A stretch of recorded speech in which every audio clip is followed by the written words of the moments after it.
Meu nome é Henrique e esta é uma videoresenha do livro Etnodesporto Indígena, Antropologia Social e o Campo entre os Caingangue. O escritor é José Ronaldo Mendonça Facheber e este livro foi publicado em 2010. Esse livro é fruto de sua tese de doutorado e ganhou 2 prêmios do Ministério do Esporte nos anos de 2008 e 2009.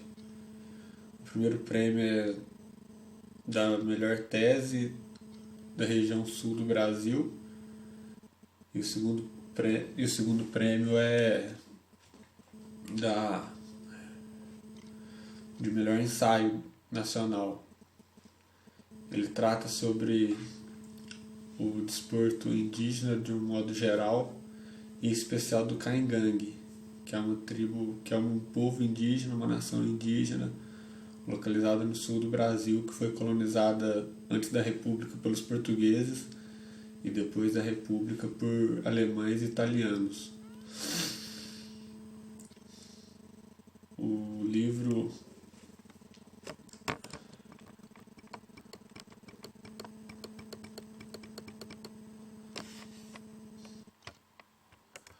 fala sobre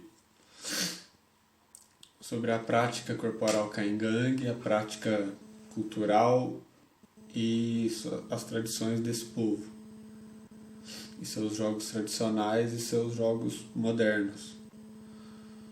Os seus jogos tradicionais são o Canjiri Pingiri, que consiste em um campo desse jogo é um terreiro localizado no centro da aldeia, onde 2 equipes subjugam uma a outra,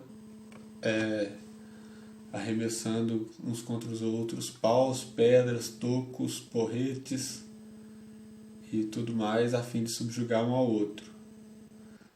E às vezes também arremessam esses objetos em chamas ou em brasa. E apesar de ser um jogo violento, esse jogo é considerado por eles como um jogo infantil e foi proibido pelos colonizadores devido ao incentivo à prática de guerra pelos Caingangue. Quando os colonizadores foram para o sul buscar seu desenvolvimento econômico, havia um mito de que o sul, a densidade demográfica da região sul do Brasil era nula, não tinha ninguém morando lá. E quando eles chegaram lá, encontraram com os índios nativos, que ofereceram uma resistência bélica muito forte.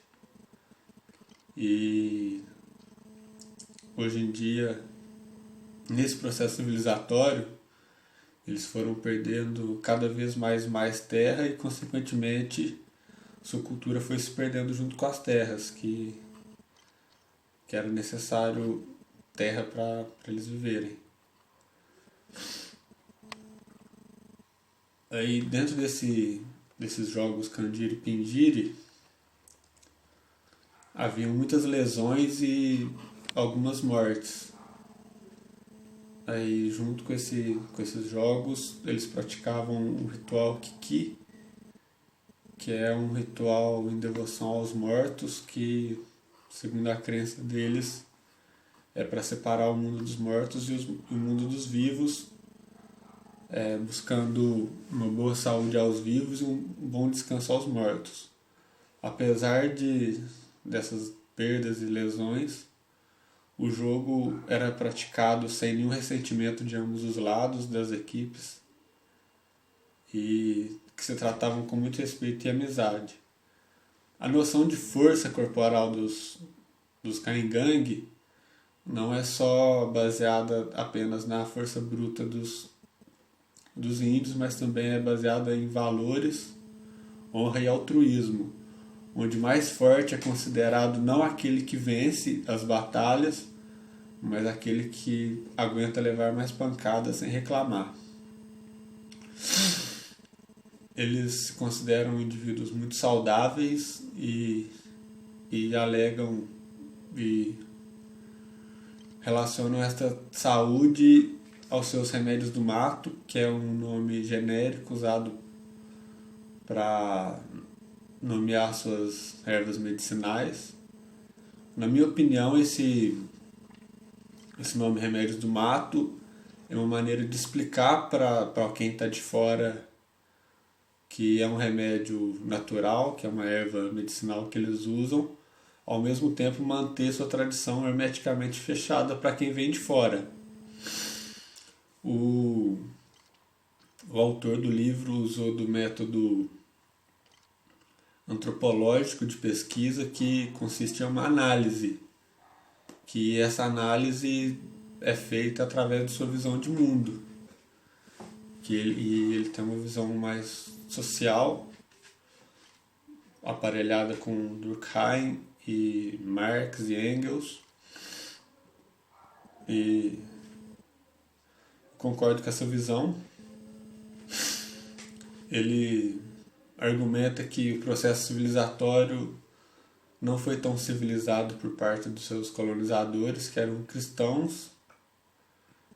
Então, nesse tempo que aconteceu esse processo civilizatório, houve muitas batalhas entre eles,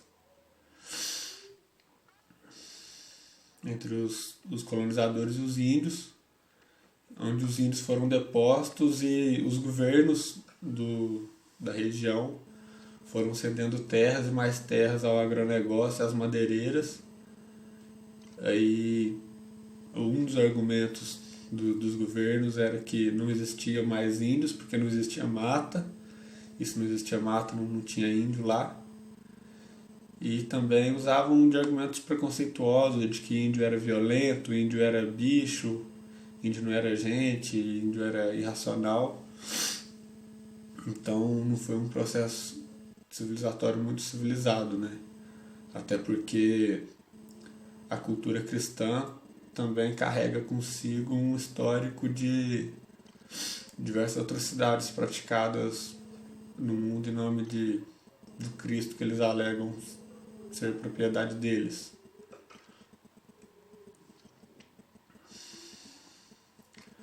Aí, nesse processo civilizatório, chegou no começo do século passado, o futebol chegou na cultura indígena, que ocupou o espaço central nas aldeias dos Caingangue.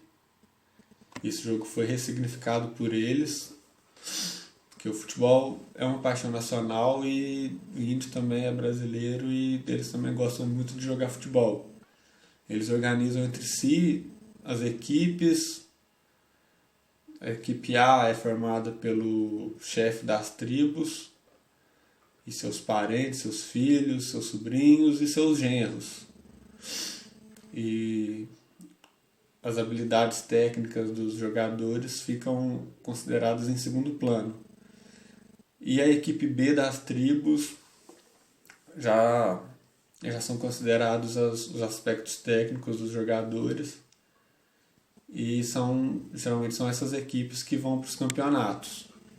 Eles fazem campeonato entre a tribo, entre si, entre outras tribos também Caingangue, e também eles usam o futebol para jogar contra os brancos, que no passado foram os colonizadores na região, né?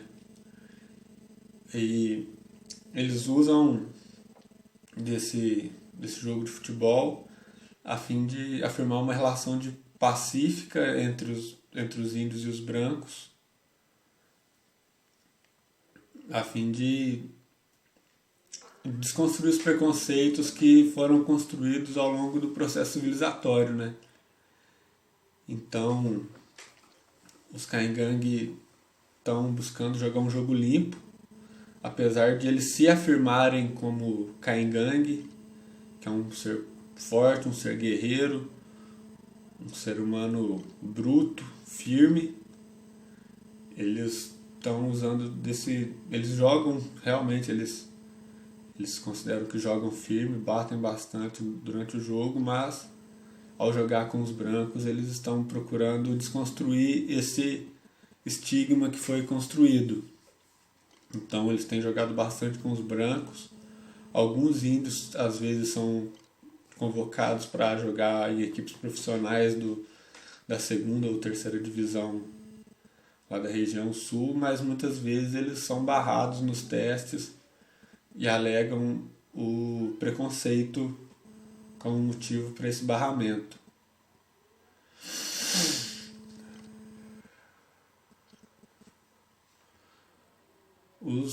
Voltando aos jogos tradicionais, muitos antigos não se recordam desses jogos, e os que recordam se recordam com uma certa vergonha pelo preconceito, pela violência, mas pela brutalidade que esses jogos eram conduzidos.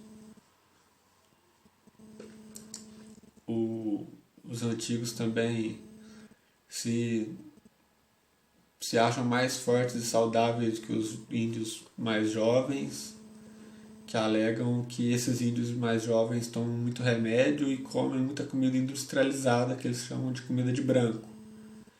Esses antigos têm uma alimentação mais natural, logo mais saudável. E o meio de trabalho deles é basicamente rural, onde um proprietário de terra tem seus funcionários e ele alimenta esses funcionários enquanto eles estiverem trabalhando para ele. Outro aspecto legal que eu achei é que as equipes de futebol, quando precisam de uniforme, bola ou algum tipo de material para realizar seus jogos, o time todo faz uma espécie de mutirão, que eles chamam de ajutório, e o proprietário dessa terra, onde é realizado o mutirão, faz uma doação em dinheiro para a equipe. Os jogadores que não podem comparecer fazem uma contribuição em dinheiro, e assim eles se organizam para fazer seus campeonatos, comprar seus materiais. Eles também alegam que a FUNAI, os órgãos de proteção indígena, também não apoiam a prática de esporte entre eles. Minhas conclusões finais são que os índios estão tentando se reconciliar com os brancos e usam do jogo de futebol, um jogo limpo, tentam fazer um jogo limpo para se integrarem na sociedade que eles estão inseridos, mas também estão marginalizados, sofrem preconceito, ficam às margens da sociedade pelo estigma que foi construído nesse processo civilizatório, né? Então é isso aí, essa é a minha contribuição, a minha resenha. Espero que tenham gostado.